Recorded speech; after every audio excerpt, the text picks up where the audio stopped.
Better pay is another thing that I was guilty of, and I probably still am to a certain extent. I try to pay my people well to keep them. I know you have to pay well to keep them, but in our field or our industry, you can't pay $20, $30 an hour. You just can't do it. The market won't support it. You're not going to make any money if you do that. So pay them as best as you can. If you know that they're good guys that you want to keep with you, pay them the extra money. Okay? Just do it. Bite the bullet and do it. In the end, believe me, it comes back to be well worth it. In most cases. There's been other cases where I paid guys a lot of money. Here again, I paid them a lot of money. Thought that was the ticket. I really liked these guys. I thought they were going to work out well. And they still ended up shitting on me and stealing from me and stuff.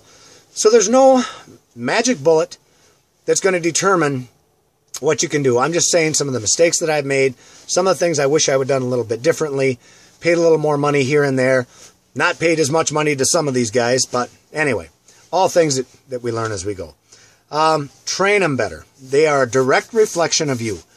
And that was something that I didn't realize until the later years. Literally, every employee that I have out there, if they're out there working and they get in trouble on a job, they're skipping the properties, they're not trimming them right, they're being lazy, they're cutting corners, that is a direct reflection of me. It shows how I am watching them. Am I watching them? Number one, did I train them to do the job right? Well, yes, I did. Number two, did I follow up? Did I keep my eye on them and hold them accountable? No, I did not. So what did they do? They started cutting corners. Human nature. They start cutting corners. As they did this, they were costing us customers, and I should have been on top of that. It is a direct reflection of me. I will not pass the buck to anybody else, and you shouldn't either. If these things are happening in your business, it is 100% your fault that these things are happening. You've got to find a way to stop it, to control it. Don't let it happen to them. You remember, this is your business. It's not theirs. They don't care. They get their paycheck, and a lot of these guys live paycheck to paycheck, and that's all they care about. Those are the kind of guys that you don't want in your company. Because I don't want guys that are just there for a paycheck. I want guys that are going to grow with our company and get bigger with us, and I can promote them from within, and we can watch their families grow, and they watch our family grow, and together we build a nice unit to where we're not so influenced by all the other things in the world because, hey, we've got a good business. We're protecting each other. We're doing just fine. Okay? So try and remember that. Give minorities a chance. Here again, I'll be the first one to admit it. When I went down to Florida, I wanted an all-white crew. I thought that was going to be my niche because everywhere I looked, there were Mexicans working everywhere. Mexicans, Cubans, you name it. I thought that was going to be my niche. Well, I made a big mistake. And I don't look at that way anymore at all. So please don't look at me like I'm closed-minded like I was when I started my business because I've changed and I'm not that way anymore. I've got a Cuban that works for me, a Puerto Rican that works for me, good workers, absolutely nothing wrong with them. Don't overlook the minorities. That's what I'm telling you. Okay? I think every race and gender has... I know this might open up a can of worms, but it is what it is. I think everyone has their lazy people. I think they have their hard workers. So I'm not going to point a finger at any one particular race and say it's worse than the other because I don't believe that that's the case. I really don't. So anyway, that being said, don't lose your temper. I lost my temper a lot, and I shouldn't have done that, and I still do sometimes, but I'm a lot better at it than I used to be. I realize that, hey, it's not going to change anything. Me screaming and yelling and ranting and raving like a 10-year-old isn't going to change anything. What's going to change things are the education I give my employees, the accountability, that I hold them accountable for what I ask them to do, and those are the things I can change. I can't change everything about everyone, but there are certain things I can because it is my business and it is your business. You need to take control of your business. Take control of the things you can change. Don't worry about the things you can't. Worry about the things you can. Okay? Communicate often. Very often.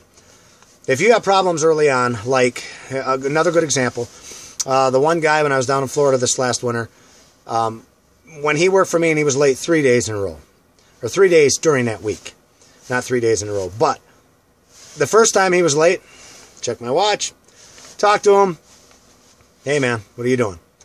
Pat on the back, come on, you're better than that. Okay, Day goes by, he's on time the next day, but the very next day, he's late again. I'm like, hey man,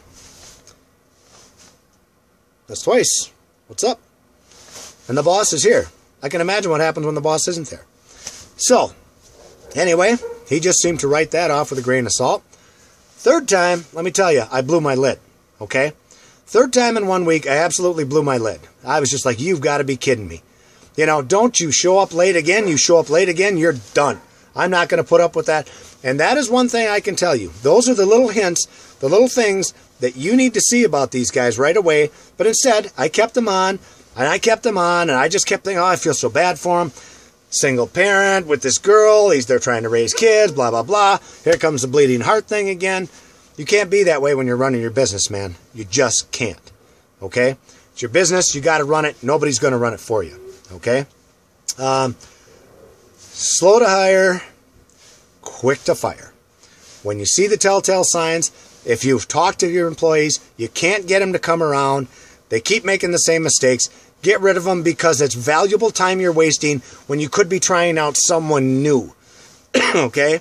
So remember that. You're only given so many days on this earth. I had somebody very wise just tell me that recently. You're only given so many days on this earth.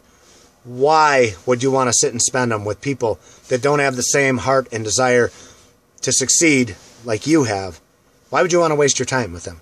Go find someone else. Go find someone that just got here from Mexico that wants to work and is trying to become a legal citizen. Help them out. You know, if they have a family and they're willing to work hard for you, you take care of them. That's the way I look at it. The rest of these guys that want to sit on their ass and they don't want to go out and work for a living, they want to just sit and collect a welfare check, to hell with them. That's what I had to say. And I'm sorry to be negative on that. I hate to be negative on it, but it is what it is, man. You know, I'm just going to call it like it is. Anyway, I've talked enough.